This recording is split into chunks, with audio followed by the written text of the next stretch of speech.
Today we will be analyzing the organizational structure of FSU Company and focusing on one of the 8 dimensions set out by Fortune magazine to rank the most admirable companies each year.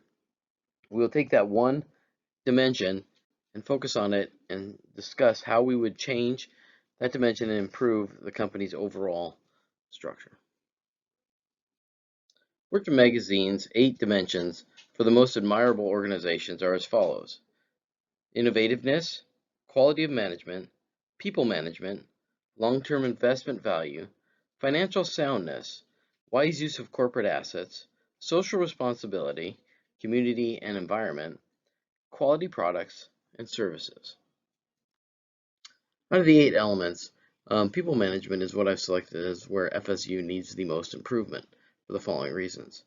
An employee satisfaction survey showed that only 20% of employees are satisfied with their jobs.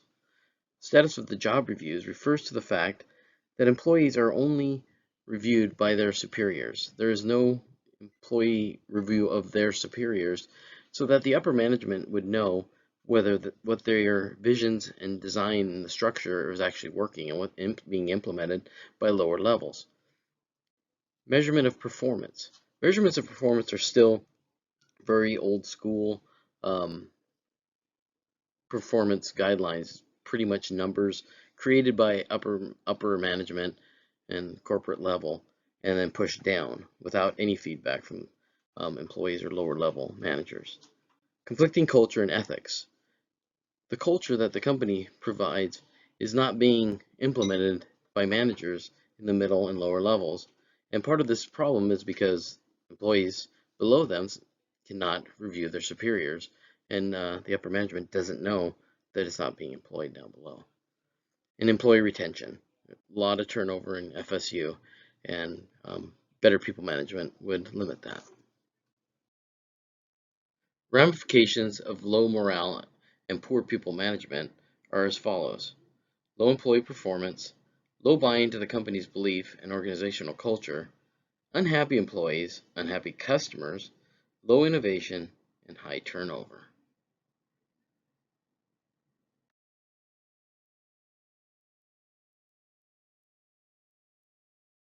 When we look at an organizational structure, first we need to look at the characteristics of the organization. First, we have division of labor, which defines the roles for each position. Then we have span of control, which defines how many direct reports a manager has. Hierarchy, this is basically just your chain of command. Formalization, rules set out for employees and their actions. And centralization, how much decision making is centralized to certain management. And then we also look at mechanistic versus organic in the structure. You also need to discuss determinants of organizational structure and why certain organizations are structured in certain ways. First of all, strategy can affect the organizational structure, what the business strategy is. Also, in external environments. So a rapidly changing environment needs a more flexible organization. Talent. The more higher talent you have, the more flexible a company be, and the more less centralized decision making can be. The size of the organization. The larger the organization usually means more hierarchy, less flexible, and even possibly more conflict. Behavioral expectations also affect the organizational structure. And the more structure you have helps define people's behavior more. Technology. Higher technology, usually more flexible. Lower technology, more centralized control. And organizational change will also affect how a structure is formed. The structural change that we will focus on to help FSU the most to address its employee satisfaction issues would be to transition from a more mechanistic structure to a more organic structure. So when you change from mechanistic to organic structure, first of all, let's define those two. Mechanistic structures are best for slow-moving environments. They have a traditional kind of bureaucracy, centralized power, and hierarchical communication, which means it's usually, a straight line of command. There's no jumping around levels in communication. So when we move to an organic structure, It's more flexible, decentralization of decision making, more open communication, and which results in higher job satisfaction, which is what we're looking for at FSU. As we look at moving FSU to a more organic structure, we also want to look at conscious culture and management and how FSU, at the top again, top management really wants to implement a conscious culture in the company, but it is not being implemented at lower levels. And as we discussed, a 360 job review where employees are reviewed by their superiors and then the employees review their superiors would help with this, to implement the culture they're looking for, because it just isn't moving from the top down. So basically, conscious leadership, we'll just go through it real quickly here, is leading by example, having clear communication, honest and open communication, and equality, which means no matter what level of the company you're at, you're considered equal. Conscious culture also takes in consideration all shareholders, monetary shareholders, social shareholders, the community, and employees. And this is where we're trying to work on, improving employee satisfaction in the environment. Conscious culture also is very empathetic and caring toward all the stakeholders, and then it implements a higher purpose, which can include helping the environment and their culture and the local community, and improving lives, and that would include employees' lives. So to implement this change, we're going to use Kotter's 8-step change model, and these steps will include creating a sense of urgency, build a guiding coalition, form a strategic vision and initiatives, enlist a volunteer army, enable action by removing barriers, generate short-term wins, sustain acceleration, and initiate and keep the change that we've implemented going. So now we'll go through each of one of those steps and how we will implement those. Step 1 is create a sense of urgency. This will easily be done since we have very low employee satisfaction and higher than normal turnover. We need to fix this, or we could continue to struggle to keep employees and have them perform at their highest levels. So the urgency is there. Management knows that we need to change something, and change something soon. Step 2 would be to build a guiding team.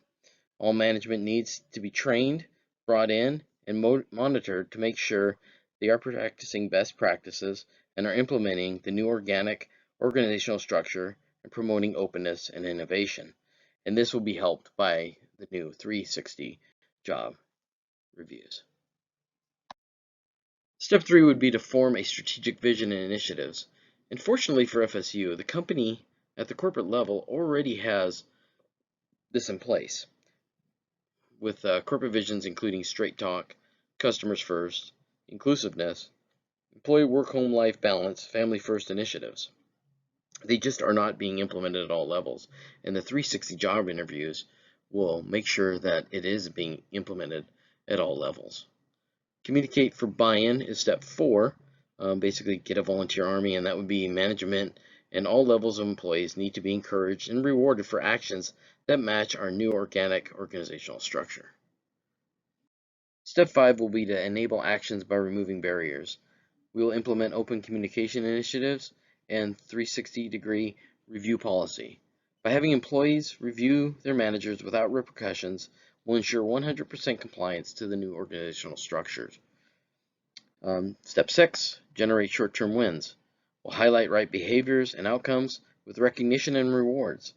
We'll make initial steps to change easy to accomplish and achieve, and then we will build on those.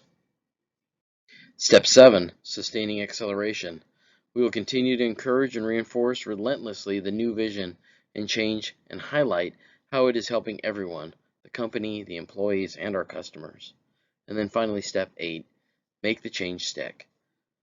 Continue after acceptance to show and reinforce the connection between the new behaviors and our success. So as expected, there will be some challenges in implementing the new change.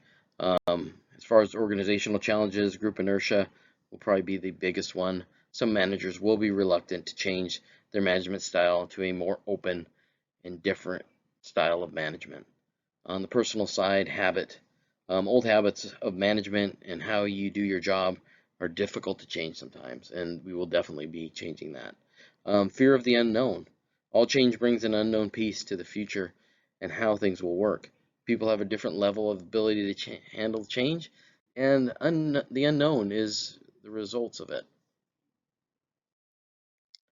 I think my main takeaways from this lesson are that making change in an organization is very complex.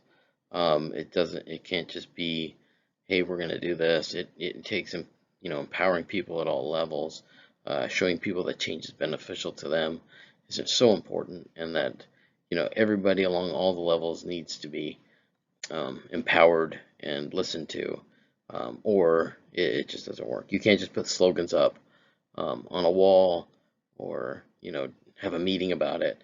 It really needs to be focused on and continually monitored. I also believe that Cotter's 8 steps of change are used all around us to influence our behaviors, whether it's by our government or companies or um, businesses that want our business. So to change our ways of thinking, looking at things, and other things like that. These are the references I use in this presentation. Thank you.